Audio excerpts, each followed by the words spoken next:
Sadarkan kami Tuhan bahwa bermanfaat atau tidaknya firman Tuhan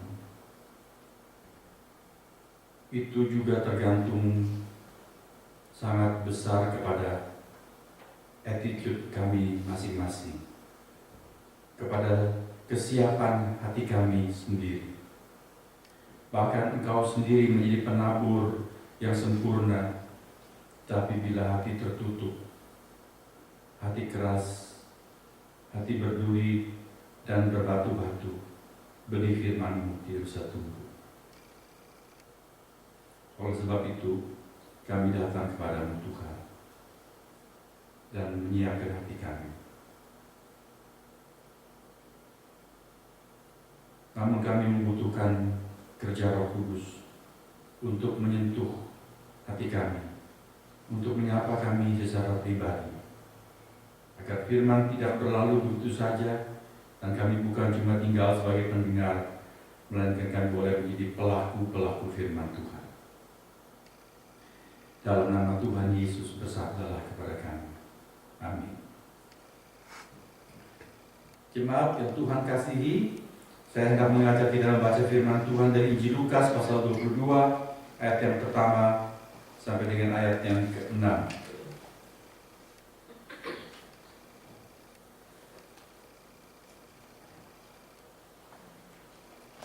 Lukas 22 ayat yang pertama sampai dengan yang ke-6. Saya bacakan untuk kita sekalian, demikian catatan firman Tuhan. Hari raya roti tidak beragi yang disebut Paskah sudah dekat. Imam-imam kepala dan ahli-ahli Taurat mencari jalan bagaimana mereka dapat membunuh Yesus, sebab mereka takut kepada orang banyak. Maka masuklah iblis ke dalam Yudas yang bernama Iskariot, seorang dari ke-12 murid itu. Lalu pergilah Yudas kepada imam-imam kepala dan kepala-kepala pengawal bait Allah dan berunding dengan mereka bagaimana ia dapat menyerahkan Yesus kepada mereka. Mereka sangat gembira dan bermufakat untuk memberikan sejumlah uang kepadanya. Ia menyetujuinya, dan mulai dari waktu itu ia mencari kesempatan yang baik untuk menyerahkan Yesus kepada mereka tanpa setahu orang banyak. Berbahagialah kita yang bukan cuma mendengar tetapi mengerti dan mematuhi firman Tuhan. Amin. Saudara-saudara, kita sedang menjelang Paskah. Di dalam kalender gereja itu sebetulnya ada 40 hari Minggu untuk menyiapkan hati jemaat merayakan Paskah. Kita sedang melewati kalender tersebut. Saya berencana untuk setiap kebaktian menjelang Paskah mengusahakan untuk merenung dari catatan-catatan firman Tuhan sekitar peristiwa menjelang kematian Tuhan Yesus. Sore ini kita ambil dari Lukas pasal 22. Satu catatan yang memprihatinkan. Betapa tidak memprihatinkan bila dalam lingkungan institusi agamawi terjadi berbagai kasus yang tidak terpuji. Wajarnya dan kita mengharapkan di dalam lingkungan agama itu ada damai sejahtera, bukan? Ada cinta kasih, ada persekutuan, ramah tamah, satu sama lain saling mengasihi. Tetapi sejarah sudah membuktikan bahwa tidak jarang justru di dalam lingkungan agama itu terjadi pertikaian, perpecahan, kadang-kadang kemesuman, dan juga pelbagai intrik politik. Ada seorang bersaksi, dia dari satu daerah yang sekarang menjadi daerah Kristen. Dia bilang dulu ketika daerah tersebut masih kafir, orang-orang masih menyembah berhala, hidup di kampung, di desa. Tapi dia bilang justru kok lebih rukun, lebih guyup, istilah Jawa itu lebih bersatu, dan gotong royong itu sangat terasa. Tapi ketika kemudian ada kabar-kabar Injil mengabarkan Injil. Kemudian dari kelompok yang lain, katakan dari agama Islam, juga membuka pelayanan di sana. Dari golongan agama yang lain, lalu terjadi kelompok-kelompok agama, malah kemudian terjadi pertentangan-pertentangan. Ada yang tidak saling bersahabat satu dengan lain. Bahkan di dalam keluarga sendiri terpecah belah. Saudara-saudara, itu sangat menyedihkan sekali. Kasus-kasus semacam itu biasa disebut skandal. Tadi saya mencari apa sih artinya skandal. Di dalam Kamus Besar Bahasa Indonesia, skandal disebut perbuatan yang memalukan, perbuatan yang menurunkan martabat seseorang. Di dalam bahasa asli, bahasa Yunani atau bahasa Greek, skandal itu skandalon, berarti stumbling block, batu sandungan. Jika ada skandal, maka orang-orang itu tersandung. Bukannya orang makin dekat kepada Tuhan, malah makin banyak orang menjadi alergi dan sinis terhadap Tuhan dan hal-hal kerohanian. Beberapa hari yang lalu saya pergi bersama-sama dengan seorang teman kulit putih, dan saya tanya pendapat dia, bagaimana pendapatmu tentang ISIS di belakangan. Wah, dia bilang itu barbarik sekali. Tapi dia melanjutkan sesuatu ucapan yang tidak enak bagi kita. Dia bilang, ya, tapi semua dilakukan in the name of religion, ya, atas nama agama. Saudara lihat, itu sangat menyedihkan sekali. Orang berbicara atas nama agama, berbicara atas nama Allah, tetapi melakukan kekejaman-kekejaman yang sama sekali tidak manusiawi dan tidak berberi kemanusiaan. Tapi itu bukan cuma terjadi di kelompok di seberang, tetapi juga tidak jarang terjadi di dalam gereja, meskipun tidak ada pembantaian sekarang. Tapi zaman-zaman yang lampau, saudara-saudara, pernah dalam sejarah gereja juga ada pertumpahan darah. Saya membaca di sejarah gereja Belanda. Dulu mereka biasa melakukan baptisan itu, baptisan percik. Jadi gereja reform itu Belanda membaptis dengan percik. Tapi kemudian ada timbul golongan baptis yang membaptis dengan baptisan selam. Saudara tahu, ketika itu pertama kali berlangsung, pemimpin gerakan yang membaptis dengan baptisan selam itu ditangkap, dipancung atas dekret keputusan pemimpin-pemimpin gereja, dan kepalanya dipancangkan di tiang supaya orang-orang yang lain itu takut. Saudara lihat, itu terjadi di dalam sejarah gereja. Dengan malu kita harus mengakui, di Inggris pemimpin-pemimpin gerakan tertentu yang dianggap sesat, padahal tidak. Mereka hanya kembali kepada Alkitab. Justru gereja yang pada waktu itu sesat, tapi pemimpin-pemimpin gereja menangkap orang-orang itu, mengikat di tiang, dan membakar mereka hidup-hidup. Ada yang dianggap tidak layak untuk dikuburkan, sehingga debunya ini, abunya ditaburkan di sungai Thames. Itu terjadi di dalam gereja. Menyedihkan sekali, bukan? Namun Allah tidak menutupi kenyataan ini.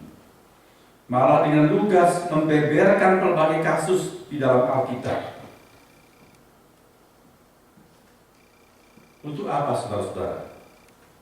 Supaya kita, saya dan saudara, setiap pengikut Kristus sadar dan waspada. Sadar dan waspada akan adanya kemungkinan skandal di dalam lingkungan agamawi. Supaya kita berhati-hati, kita memeriksa diri dan juga menjaga diri sendiri. Sadar bahwa tembok-tembok rumah yang dianggap suci, tembok bait Allah, tembok-tembok gereja tidak mampu menghalangi penyusupan dosa ataupun manuver-manuver dari si jahat. Bahkan orang-orang yang terbilang inner circle pun, seperti Yudas ini, itu kelompok terdekat dengan Tuhan Yesus. Murid Tuhan bukan cuma 12, ada lingkar 70, Ada lingkaran 120 kalau saudara mempelajari di dalam Alkitab. Tetapi Yudas dari kelompok yang terdalam, itu kelompok 12, dia justru menjadi pengkhianat. Semua itu saudara lihat dibeberkan oleh Allah melalui pewahyuannya kepada Alkitab, antara lain pembacaan firman Tuhan yang kita bacakan sebagai bahan renungan sore hari ini. Lukas 22 ayat 1 sampai 6 adalah konspirasi para pemimpin rohani dan Yudas untuk mencelakakan Tuhan Yesus.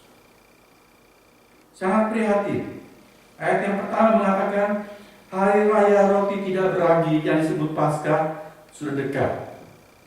Paskah sudah berulang kali kita dijelaskan, itu adalah Passover, hari peringatan penyembelihan domba. Darahnya disapukan di jenang pintu. Malam hari itu malaikat maut datang menjenguk Mesir, dan setiap rumah yang tidak ada darah tersebut, anak sulung dijemput, dicabut nyawanya. Mereka sendiri semua diluputkan, malaikat maut lewat. Oleh sebab itu mereka mengatakan Passover. Pasah itu adalah Passover. Mereka dilewati. Dan sesudah hari penyembelihan domba itu dilanjutkan dengan 1 minggu hari raya roti tidak beragi untuk memperingati peristiwa itu, karena mereka harus pergi buru-buru meninggalkan Mesir. Mereka tidak sempat membakar roti yang beragi. Adonan belum sempat dibubuhi ragi. Mereka harus bakar cepat-cepat karena tidak ada waktu untuk bersiap. Mereka merayakan itu hari raya roti tidak beragi selama sepekan lamanya. Nah, menjelang hari raya yang begitu monumental, sangat penting sekali untuk mengingat cinta kasih, anugerah dan kuat kuasa Allah menyelamatkan mereka. Suatu hari raya yang sangat rohani sekali. Tetapi bukannya menyiapkan hati untuk lebih bersih dan suci, tapi justru mereka memuat niat-niat yang jahat. Dikatakan dalam ayat kedua, di hari-hari menjelang hari raya yang penting itu, imam-imam kepala dan ahli-ahli Taurat mencari jalan bagaimana mereka dapat membunuh Yesus, sebab mereka takut kepada orang banyak. Maksudnya ini apa? Mencari jalan, maksudnya mencari jalan bagaimana mencari jalan yang sangat mulus, yang sangat halus, supaya orang banyak tidak tahu kebusukan mereka. Menjelang hari raya Paskah, setiap laki-laki Yahudi dalam radius tertentu di sekitar Yerusalem itu diwajibkan datang ke Yerusalem untuk merayakan Paskah. Dan menurut catatan sejarah, pada hari menjelang peristiwa kematian Tuhan Yesus, itu ada jutaan orang yang datang ke Yerusalem. Jadi kota yang kecil itu, bayangkan saudara, penuh sesak dengan peziarah-peziarah yang hendak merayakan Paskah. Dan di dalam keadaan seperti itu, para pemimpin agama ini mempunyai niat yang jahat dan musuh sekali untuk menyingkirkan Yesus. Tapi mereka takut kepada orang banyak, sebab orang banyak sedang memihak kepada Yesus. Ingat, seminggu sebelum Tuhan Yesus disalibkan, orang-orang itu baru saja menyambut Yesus dengan Hosana, Hosana tadi yang Wira jelaskan. Jadi imam-imam melihat Yesus sedang populer. Wah, gawat juga nih kalau kita melakukan tangan jahat kepada Yesus, nanti rakyat memberontak, terjadi huru-hara. Bagaimana? Jadi mereka mencari jalan, pikir terus siang malam. Siang malam bukan pikir mengenai Tuhan, siang malam bukan pikir mengenai firman Tuhan, siang malam bukan berdoa, tapi siang malam berpikir bagaimana menangkap Yesus dengan mulus dan membunuh Yesus. Itu sangat memprihatinkan sekali. Mereka takut kepada orang banyak. Sebab apa? Sebab mereka selalu tampil dengan anggun, memakai jubah agamawi yang sangat terhormat sekali. Orang-orang semua merasa sangat respek kepada mereka, dan mereka sedang direspek seperti itu. Bagaimana kalau ketahuan niat busuk mereka? Jadi mereka tampil anggun seperti malaikat, tetapi hati mereka penuh muslihat jahat seperti setan. Saudara-saudara, hal seperti ini, sekali lagi saya tekankan, bukan cuma terjadi 2000-an tahun yang lalu. Tetapi kalau kita jujur, kita mesti malu mengaku. Di dalam perjalanan gereja, tidak jarang hal seperti ini juga terjadi. Tadi saya katakan Tuhan mencatat peristiwa ini supaya saya dan saudara menjadi hati-hati. Tidak terlena, tidak sadar, melainkan justru waspada dan memeriksa diri dan belajar dari peristiwa ini supaya kita tidak ikut-ikutan jadi orang-orang yang jahat di dalam lingkungan kehidupan rohani. Mari kita menganalisa mengapa orang-orang seperti para imam, ahli Taurat, pemimpin-pemimpin bangsa berdasarkan wibawa rohani ini, dan juga Yudas, murid Tuhan yang terpilih, jatuh dalam skandal. Mengapa? Kalau kita mempelajari Injil, satu istilah boleh kita sebutkan yang merupakan dasar dari semua peristiwa ini. Di dalam Injil Matius pasal 27, ketika Tuhan Yesus diadili oleh Pilatus tidak menemukan kesalahan apapun di dalam diri Yesus. Lalu dalam ayat 18 Matius 27, firman Tuhan mencatat demikian. Dalam bahasa Indonesia dikatakan begini, ia, yaitu Pilatus, memang mengetahui bahwa mereka telah menyerahkan Yesus karena dengki. Dengki itu iri hati yang disertai rasa, dilanjutkan oleh rasa benci. Itu dengki. Tapi dalam NIV, versi NIV diterjemahkan begini. Pilate, yaitu he knew it, bahwa semua rencana mereka itu was out of self-interest that they had handed Jesus over to him. Jadi singkat kata, mengapa orang-orang ini, yaitu para imam dan ahli Taurat, termasuk Yudas, melakukan kejahatan kepada Yesus? Jawabnya adalah karena self-interest. Apa itu self-interest? Kita mengerti semua, kepentingan pribadi. Jadi orang-orang ini mempunyai muatan kepentingan pribadi. Para imam dan pemimpin-pemimpin Yahudi itu merasa gerah dengan kehadiran dan pelayanan Tuhan Yesus, membuat self-interest mereka, kepentingan pribadi mereka itu terusik dan terganggu. Apa saja kepentingan pribadi mereka? Kita boleh menyebutkan antara lain prestis, harga diri dan popularitas mereka. Mereka itu orang-orang terhormat, dianggap tokoh-tokoh yang suci. Lalu mereka mengajar umat dengan firman Tuhan. Tetapi ketika Tuhan Yesus hadir dan memulai pelayanannya, orang-orang ini bukan cuma tersaing, tetapi terlebih lagi juga mereka menjadi pudar cahayanya. Sebab ada yang tampil yang lebih terang. Di dalam Injil dicatat bahwa rakyat, orang banyak itu kagum kepada pengajaran Tuhan Yesus, karena dia mengajar tidak sama seperti para ahli Taurat. Kalau ahli-ahli Taurat itu mengajar di sinagoga, di rumah sembahyang atau di bait Allah, mereka hadir semua ngantuk, semua tidur, karena tidak menarik.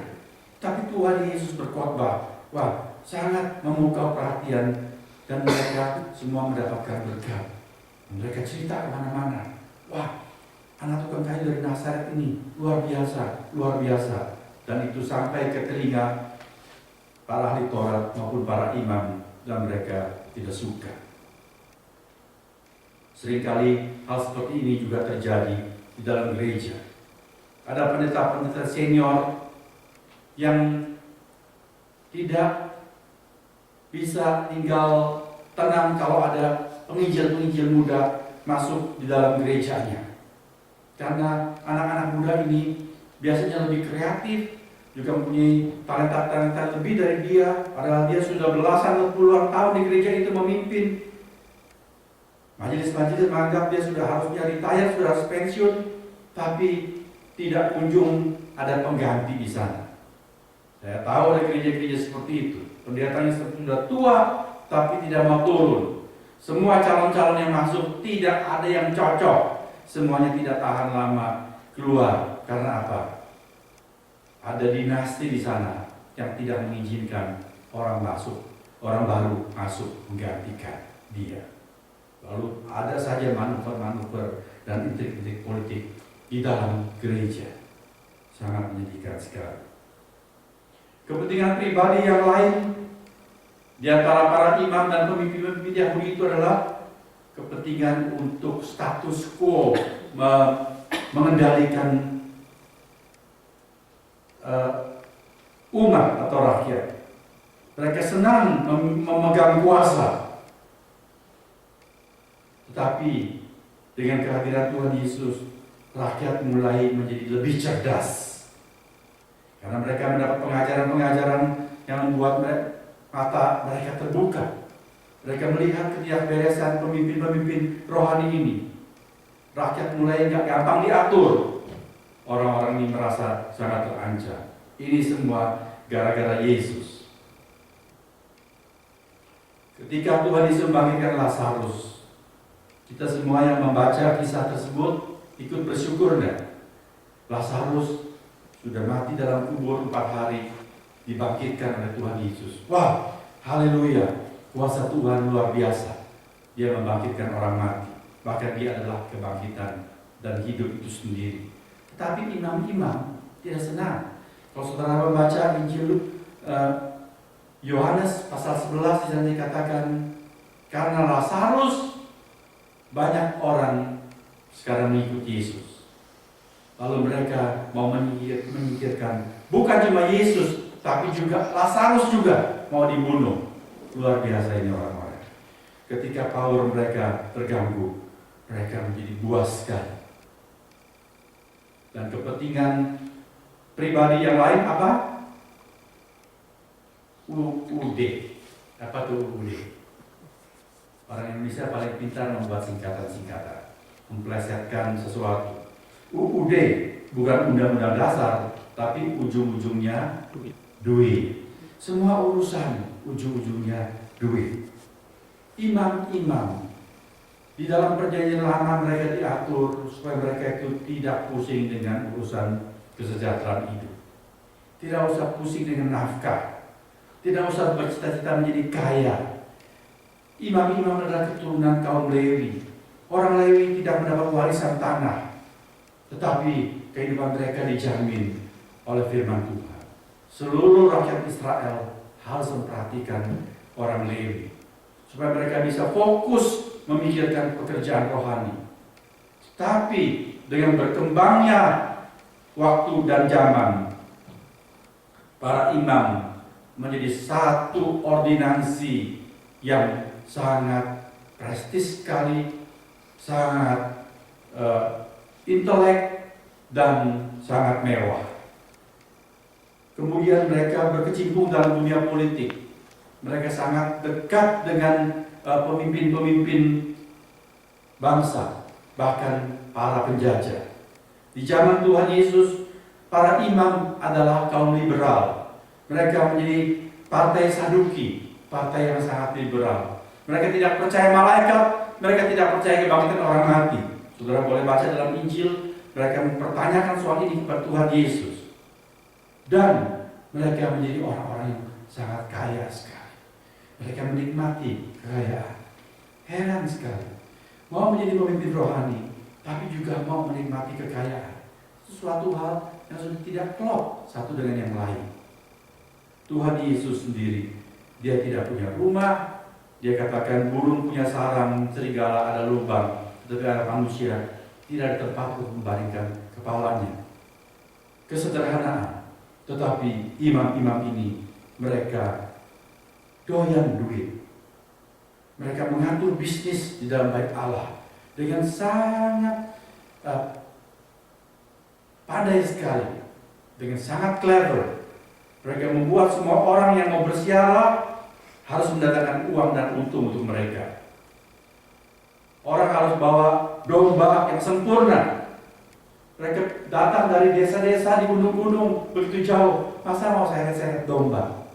Lebih praktis beli saja di Bait Allah. Kalaupun mereka bilang, lebih hemat bawa sendiri. Domba dibawa berjalan berminggu-minggu. Dari rumah berangkat gemuk sampai di Yerusalem sudah kurus. Nanti imam-imam mencela, dombamu kurus seperti ini, mau dipersembahkan, tidak layak. Oke.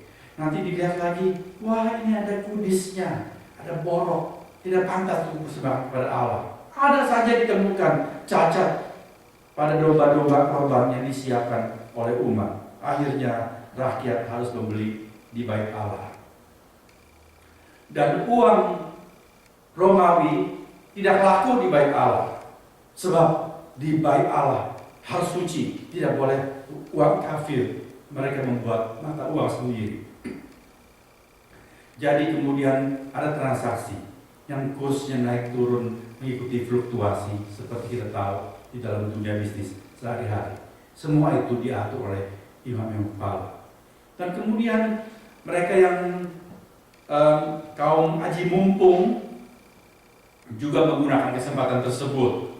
Barangkali di dalamnya ada orang Chinese juga yang mau menggunakan kesempatan untuk berdagang. Itu mereka berdagang di Bait Allah. Saudara tahu kemudian Tuhan Yesus membersihkan Bait Allah, menterbalikan meja-meja, mengusir pedagang-pedagang dan domba serta burung merpati mereka. Kalau saudara membaca di dalam Injil Yohanes pasal 2, itulah mula pertama imam-imam bertekad untuk membunuh Tuhan Yesus. Karena Yesus memporak-porandakan bisnis mereka, menelanjangi kebobrokan mereka. Tuhan Yesus berkata, rumah Bapakku harus menjadi rumah doa, tetapi kalian membuatnya menjadi gua sarang penyamun. Mereka sangat tersinggung sekali dan kebakaran jenggot. Tidak ada jalan lain, orang ini harus disingkirkan. 3 tahun sebelum kematian Tuhan Yesus, mereka sudah merencanakan bagaimana menyingkirkan anak tukang kayu dari Nazaret ini. Yudas otaknya juga cuma mikir duit dulu. Dia ikut Yesus bukan untuk kerinduan rohani, tetapi dia bercita-cita mungkin untuk menjadi menteri keuangan kalau Tuhan Yesus menjadi raja. Tapi dia lihat makin hari Yesus lebih sering berbicara mengenai kematian.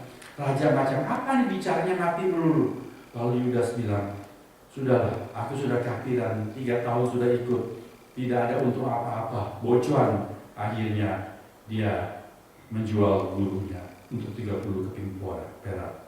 Imam-imam senang karena dari lingkaran orang dalam ada yang mau kong-kali-kong dengan mereka, mau mencarikan jalan menyalahkan orang yang mereka inginkan dengan mulus. Dan Yudas sudah senang karena dia bakal mendapat upah.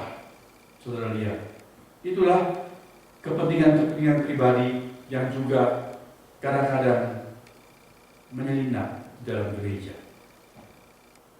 Di dalam gereja-gereja yang bermasalah, selalu ada saja penyebabnya karena orang-orang yang berambisi, orang-orang yang kepingin menjadi pemimpin. Di gereja-gereja kadang-kadang waktu pemilihan majelis ada yang berkampanye supaya dia dicoblos juga dipilih.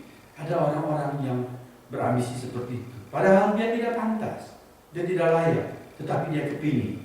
Mungkin di luar dia tidak terpilih untuk menjadi tokoh, dia mau menjadi tokoh di dalam gereja. Ada yang gila hormat. Saya pernah melayani di sebuah gereja. Saya mendengar setiap hamba Tuhan yang baru datang di sana harus sowan. Sowan itu harus berkunjung kepada seorang tuan besar. Tuan besar ini anak pendiri gereja. Dia sendiri sudah tidak aktif dalam pelayanan, dia pernah menjadi majelis, tetapi tidak terpilih. Tapi dia mengatur kelompok-kelompok tertentu di dalam gereja, dari luar gereja. Dan jikalau hamba-hamba Tuhan yang baru tidak datang, tidak mau bersahabat dengan dia, dan tidak nurut kepada dia, dia buat sesuatu menyusahkan hamba-hamba Tuhan yang baru itu. Ada orang-orang seperti itu di dalam gereja. Ada orang-orang yang karena dirinya menyimpan dosa tertentu, dan ketika dia melihat dia terancam, dia lalu mengadakan satu movement untuk menyingkirkan orang yang dianggapnya mengancam dia. Di sebuah gereja ada seorang anggota majelis, ternyata dia itu abuse anak perempuannya. Sejak anak itu masih gadis sampai sudah menikah, dia melecehkan anaknya. Satu hari anaknya itu yang sudah berkeluarga tidak tahan, lalu menulis surat kepada hamba Tuhan gereja tersebut, menceritakan semua peristiwa ini. Dan karena hal ini, saudara-saudara, orang tersebut yang adalah majelis, bahkan bendahara di sebuah gereja yang besar, orang tidak tahu semua yang terjadi di belakang layar, tapi gara-gara akan terbongkar peristiwa ini, dia mengadakan satu gerakan, memimpin beberapa orang mengadakan kudeta dalam gereja. Hamba Tuhan itu dijungkalkan, disingkirkan oleh tokoh ini. Saudara, itu terjadi dalam gereja. Sangat mirip sekali dengan peristiwa-peristiwa yang dicatat di dalam Alkitab.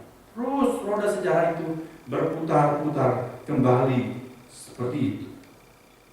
Maka kita perlu belajar bagaimana kita mencegah supaya diri kita tidak terhanyut di dalam arus jahat seperti itu. Gereja ini masih kecil. Kita tidak tahu dia akan berapa lama ke depan dan bagaimana rencana Tuhan gereja ini. Tetapi saya sebagai hamba Kristus harus menyiapkan supaya gereja ini menjadi gereja yang berkenan kepada Tuhan dan tidak ada permainan intrik politik dalam gereja dan tidak memberi tempat kepada orang-orang yang jahat-jahat seperti itu. Bagaimana kita mencegah diri kita dari kejahatan yang serupa itu dalam lingkungan kehidupan beragama? Saudara, yang pertama, kita perlu menyesuaikan diri dengan kriteria Tuhan. Tuhan Yesus berkata, barang siapa yang hendak menjadi kepala, biarlah dia menjadi hamba dari semuanya. Seperti Tuhan Yesus sendiri ada di tengah-tengah murid-muridnya. Dia adalah guru, tetapi dia menjadi pelayan di antara para murid. Dia mencuci kaki murid-muridnya. Saudara-saudara, marilah kita belajar mengikut Tuhan dengan kerendahan hati. Tidak menganggap diri kita tinggi atau pandai, tapi kita mengikuti teladan Tuhan dengan rendah hati, suka melayani. Di dalam dunia, pemimpin diukur dengan berapa banyak orang yang mengikuti dia. Tetapi dalam kepemimpinan rohani diukur dengan berapa banyak orang yang dilayani oleh pemimpin tersebut. Itulah teladan Tuhan Yesus. Kriteria kepemimpinan. Yang kedua, janganlah kita gila hormat. Paulus menasihati dalam surat Galatia, janganlah kamu gila hormat. Tuhan Yesus berkata, carilah hormat yang dari Allah, bukan mencari hormat dari manusia. Pemimpin-pemimpin bangsa Yahudi pada waktu itu terusik oleh kepemimpinan Tuhan Yesus karena mereka mencari hormat dari manusia. Dan ketika orang sudah tidak lagi menghormati dia, mereka kehilangan kebahagiaannya dan membuat gara-gara terhadap Tuhan Yesus. Yang ketiga, marilah kita belajar memurnikan motivasi kita. Beribadah bukan untuk mencari untung. Rasul Paulus berkata, ibadah dengan hati yang tulus memang besar faedahnya. Of course, kita mendapatkan banyak manfaat ketika hati kita tulus beribadah kepada Tuhan. Tetapi janganlah beribadah untuk mencari untung. Kita memberi bukan untuk mendapat. Kita memberi karena kita sudah mendapat banyak dari Tuhan.